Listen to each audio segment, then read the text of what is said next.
Chapter 5 misbehave. जब वो तीनों कैंटीन में जाती है तो हानिया निशी को कहती है, यार निशी, तुम्हारा झूठ बोलने में कोई मुकाबला नहीं कर सकता है। तो आलिया कहती है, मैडम ने पीएचडी कर रखा है उसमें मतलब झूठ शर्मा जाता होगा। इतने सफाई से तुम झूठ कहती हो कि उसको डाउट होता होगा वो झूठ है या सच। निशी कहती है, चिल ब्रो, ये एक टैलेंट है जो तुम दोनों नहीं समझ सकती हो। निशी के ब्रो कहने पर आलिया को आमान याद सजाता है तो वो निशी को कहती है, निशी तुम अब आपने नीचे के क्लास देखना और मैं ऊपर के नीचे वाले तुम्हारे लिए, ठीक है? तुम उन सब से पहले से घुली मिली हुई है। ये सुनकर निशी रोनी सी सूरत बनाकर आलिया का हाथ पकड़ के कहती है, नहीं आलिया प्लीज, मुझे ऊपर का देखने दो और तुम नीचे के क्लास देख कर लो प्लीज, तुम तो मेरी जान हो ना। हानिया उसको देखते हुए कहती है, मुझे पक्का लगता है निशी तुम्हारे सर में चोट लग गई है, क्या बहकी बहकी हरकत कर रही हो, ऊपर या नीचे से फर्क किया पड़ता है। निशी बॉटल का कैप हानिया को मारते हुए कहती है, मैं मार दूंगी तुम्हें हानिया। आलिया कहती है, लेकिन तुम्हें ऊपर क्यों करना है? तो निशी फौरन आपने दिमाग चलती है और आज मेकअप वाली और जय की सिगरेट वाली बात बताती है। ये सुनकर हानिया और आलिया गुस्से में उठते हैं और कहते हैं, उन दोनों की इतनी हिम्मत, उन्हें तो मैं चोदूंगी नहीं, तुम्हें धमकी कैसे दी उन्होंने? निशी उन दोनों को रिलैक्स करते हुए कहती है, मैंने उन दोनों को अच्छा लेसन दिया है, लेकिन मैं ऊपर क्लास की हेड बनकर कुछ दिन उन दोनों को थिक करना चाहती हूँ। आलिया कहती है, ओके, जैसा तुम्हें सही लगे, बस संभाल कर। तब हानिया निशा को कहती है, आज तो हमारे क्लास में भी एक लड़की ने आलिया के साथ मिसबिहेव किया। निशा केजरी है, पूरी बात बताओ। हानिया उसको सब सच सच बता देती है। ये सुनकर निशा को बहुत गुस्सा आता है, मगर उसके दिमाग में एक प्लान बन चुका था।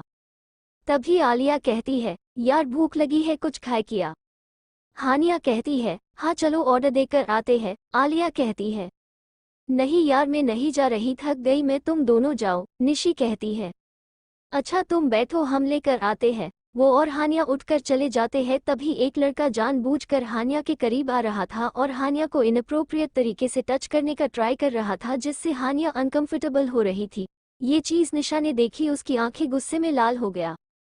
हानिया बहुत मासूम थी, वो अब तक दुनिया के उन चालाकियों से बहुत दूर थी। उसके अंदर अब भी एक ऐसी लड़की थी जिसने खुद को दुनिया की मॉडर्न चीज़ों से दूर रखा था। वो नॉर्मली लोगों से भिड़ने की जगह उन्हें इग्नोर करना पसंद करती थी। कहीं ना कहीं वो इतने डेयरिंग नहीं थी। निशी उस लड़के को घूर कर देखती है, कहती है, मैंने सुना है तुम्हारी बहन मस्त देखती है।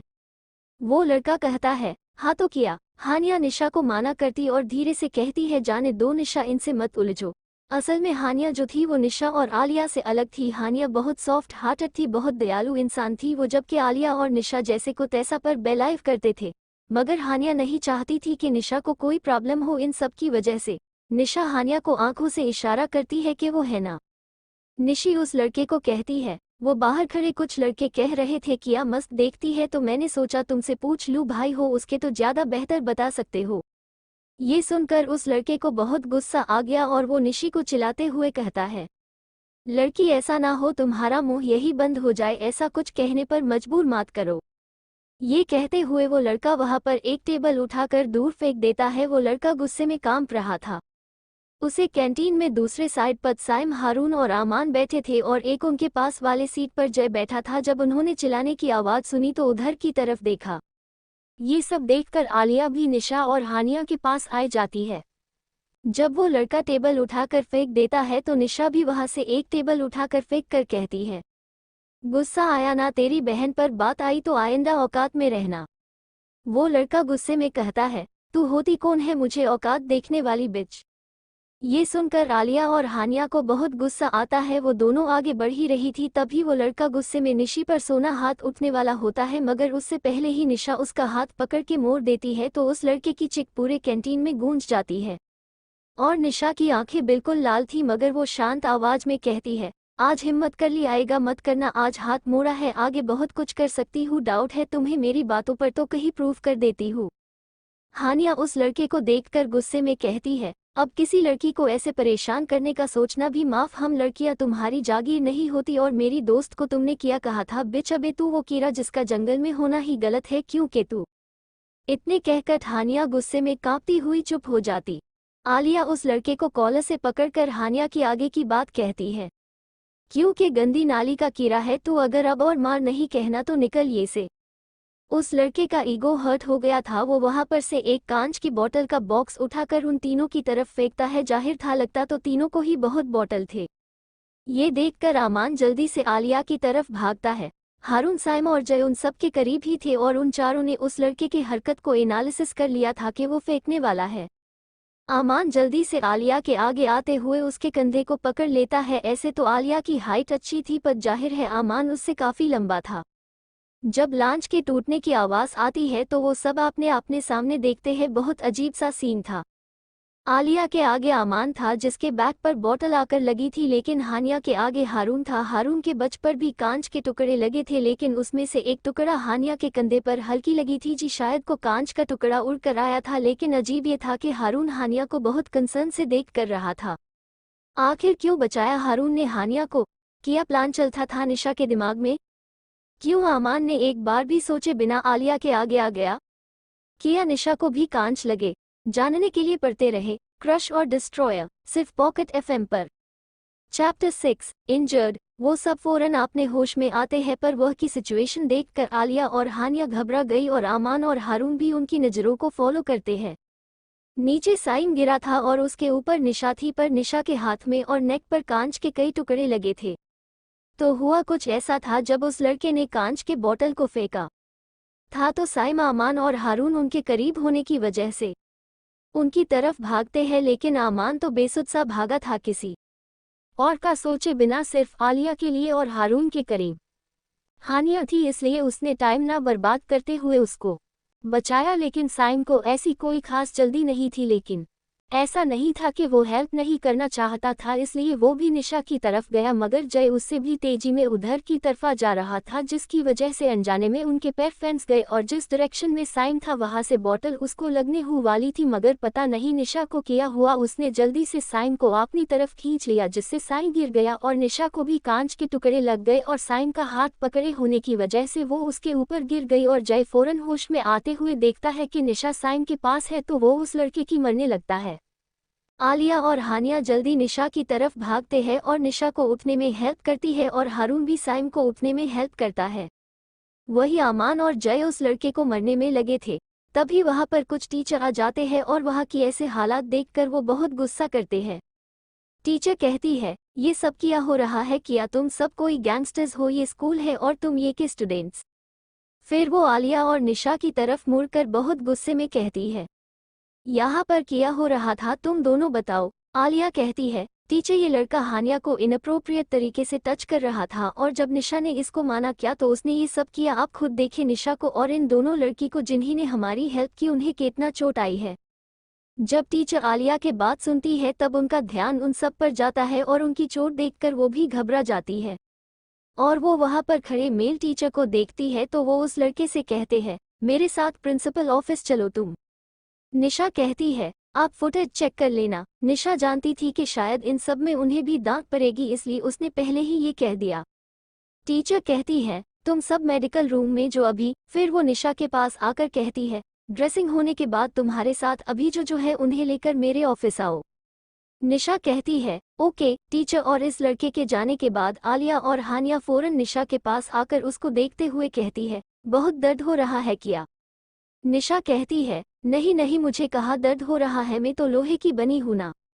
हानिया कहती है, हद है निशा, इस वक्त भी मजाक। साइम अपने भाई के बैग पर देखकर कहता है, ड्रेसिंग करा लो आप दोनों, इन्फेक्शन हो जाएगा वरना। हारून साइम को देखते हुए कहता है, तुझे तो कहीं नहीं लगी ना? साइम कहता है, नहीं, उस बंदी ने बचा लिया, वरना वो जय के बचा तो मुझे जानबूझकर उन बोतल के सामने फेंक आया था। ये सुनकर जय कहता है, तुम खुद सामने आए थे, मुझे मत फंसाओ। निशा थोड़ा अक्वर्डनेस के साथ कहती है, थैंक्स हारून और आयन रूम दोनों ने हम तीनों की काफ़ी हेल्प की। और जय, मैंने देखा तुम मेरी हेल्प करने आए थे, थैंक्स। ये सुनकर सब मुस्कुरा देते हैं तो साइम अपनी आंखें छोटी करके कहता है, और मैंने भी तो हेल्प की थी। ये सुनकर निशा कुछ कहती उससे पहले आलिया गुस्से में कहती है, तुमने हेल्प नहीं की, तुम्हें बचाने के चाकर में उसको एक्स्ट्रा चोट लगी है, उसको नहीं, तुम्हें उससे थैंक्स कहना चाहिए। ये सुनकर साइम गुस्से में कहता है, ये लड़ाई मैंने नहीं की थी, तुम्हारी इस दोस्त ने शुरू की थी, देखा जाए तो ये सब इंजर्ड उसकी वजह से है। आमान को अच्छा नहीं लगता साइम का आलिया से ऐसे बात करना, तो वो कहता है बस हो गया, इतनी बड़ी बात नहीं है। ये सुनकर निशी को बुरा लगता है कि साइम उसके बारे में ऐसा सोचता है। अब तक सब मेडिकल रूम पहुंच गए थे। साइम की बात सुनकर हानिया कहती है तो तुम क्या चाहते हो कि गलत चीजों को हम सहते रहे। साइम कहता है हर चीज की एक लिमिट होती है और उससे पता होना चाहिए कि कहाँ पर कैसा बिहेव करना है। अगर वो इस वक्त इग्नोर करती तो इतना बड़ा तमाशा नहीं होता। हारून कहता है साइम खुद के लिए आवाज उठाना गलत नहीं होता। साइम कहता है तुम्हें पता है हारून, मुझे ये सब नहीं पसंद, लकड़ियां इस तरह से लड़ते झगड़ते पसंद नहीं यार, मुझे उनकी भी एक लिमिट होनी चाहिए। देखा ना तुमने, अगर हम बीच में नहीं जाते तो ये सब इंजर्ड होती, तो अगर वो ये सब अच्छे से हैंडल नहीं कर सकती थी तो उलझना नहीं चाहिए था। आलिया गुस्से में कहती है पहली बात हम तीनों ने किसी की हेल्प नहीं मांगी थी। हानिया कहती है और दूसरी बात जब हमने पंगा लिया तब तुम सबको ध्यान में रखकर नहीं लिया था, बल्कि खुद की सेल्फ रिस्पेक्ट को देख कर लिया था। आलिया कहती है और तीसरी बात निशा अब भी इंजर्ड है और हानिया को भी चोट आई है और हम तीनों को तुम्हारी हेल्प कोई काम नहीं आई। आलिया और ज्यादा गुस्सा इसलिए आ रहा था क्योंकि निशा कुछ कह नहीं रही थी। उसने आज तक निशा को किसी की बेकार बातें सुनते नहीं देखा था।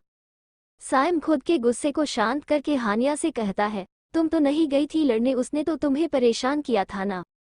फिर वो आलिया को देखकर गुस्से में कहता ही और तुमसे तो बात करना बेकार है, तुम्हें देखकर ही मुझे जंगली बिल्ली की याद आती है। ये सुनकर आलिया उसको खा जाने वाली नजरों से घूरती है। वो कुछ कहती उससे पहले निशा कहती है इनफ, बहुत हो गया। इन सब की बहस में इतने देर में निशा, हारून, आमान और हानिया की ड्रेसिंग हो गई थी। आमान कहता है बहुत हो गया साइम, किया कह रहे हो, सोच भी रहे हो तुम।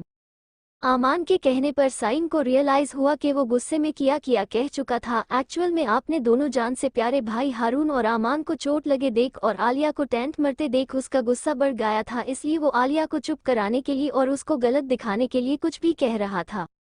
वो धीरे से निशा और हानिया को देखकर कहता है सॉरी, मैंने गुस्से में ओवर रिएक्ट कर दिया, मुझे तुम दोनों को ये सब नहीं कहना चाहिए था। फिर वो आलिया को घूरते हुए कहता है पर तुम्हें सॉरी नहीं कहूंगा मैं, तुमने इक्वली गलत कहा है मुंडे। आलिया भी उसके घूरते हुए कहती है तुम्हारा ये सॉरी चाहिए किसको राखी आपने पास, बदतमीज इंसान। ये कहकर वो आपने आंखें उसकी तरफ से ऐसे मूर्ती है जैसे साइम उसके आंखों में चुभता काटा हो। सब उन दोनों को देख मुस्कुरा देते हैं। उन्हें देखकर ऐसा लग रहा था कि कोई 5 साल के बच्चे लड़ रहे हैं। हानिया हारून की तरफ मूर्ती है और कहती है शुक्रिया। हारून कहता है किस लिए? हानिया मुस्कुरा कर कहती है क्योंकि आपने मेरी हेल्प की इसलिए। हारून उसको देखकर कहता है क्या मैं इतना बूढ़ा हो गया हूँ? हानिया कंफ्यूजन से कहती है बिल्कुल नहीं। तो हारून कहता है तो मुझे आप क्यों कह रही हो, मुझे बूढ़े वाली फीलिंग आ रही है। हानिया खिलखिला कर हंसती हुए कहते हैं भाई आप इतने में बूढ़े नहीं है, अभी टेंशन मत लो तुम। हारून तो हानिया की स्माइल देखता रह जाता है। हानिया बहुत मासूम सी बच्ची लग रही थी, उसको स्माइल करते देख हारून के चेहरे पर भी स्माइल आ जाती है। हारून कहता है तुमसे मेंशन करो मुझे वरना मैं तुम्हें दादी कहूंगा। ये सुनकर हानिया अपने फेस के अजीब अजीब एक्सप्रेशंस बनाकर कहती है बुरी बात है ये। हारून तो हानिया की हर अदा पर मुस्कुरा रहा था और वही पास में खड़े निशा, आलिया, आमान, साइम और जय उन दोनों को हैरानी से देख रहे थे। वो दोनों तो जैसे भूल ही गए थे कि उनके आसपास भी कोई है। क्या रंग लाएगी इन सब की नोक झोंक? क्या साइम और आलिया की कभी बनेगी? क्या आगे कुछ होगा हानिया और हारून के बीच? क्या निशा की आंखें बातें समझ पाएगा साइम? क्यों जय ने की निशा की मदद? जानने के लिए पढ़ते रहे क्रश और डिस्ट्रॉयर, सिर्फ पॉकेट FM पर। Chapter 7 childhood. हानिया और हारून को बात करते देख निशा कहती है चलो टीचर ने बुलाया है। ये सुनकर सब डरते डरते टीचर के ऑफिस के बाहर जाकर रुक जाते हैं। तो निशा और आलिया से सबसे पहले अंदर जाती और बाकी सब भी उनके साथ साथ टीचर की परमिशन लेकर अंदर आते हैं। टीचर कहती है मैं समझ गती ने निशा, आलिया और हानिया ने आपने सेफ्टी के लिए उस लड़के से लड़ाई की, पर तुम चारों लड़के क्यों आए उसमें? हारून कुछ कहने वाला था कि टीचर उसको रोकते हुए कहती है मुझे कोई एक्सप्लेनेशन नहीं चाहिए, तुम चारों को आपने पेरेंट्स को लेकर आना है। लड़ाई तुम पांचों ने की इसलिए तुम पांचों को तुम्हारे पेरेंट्स को लाना होगा।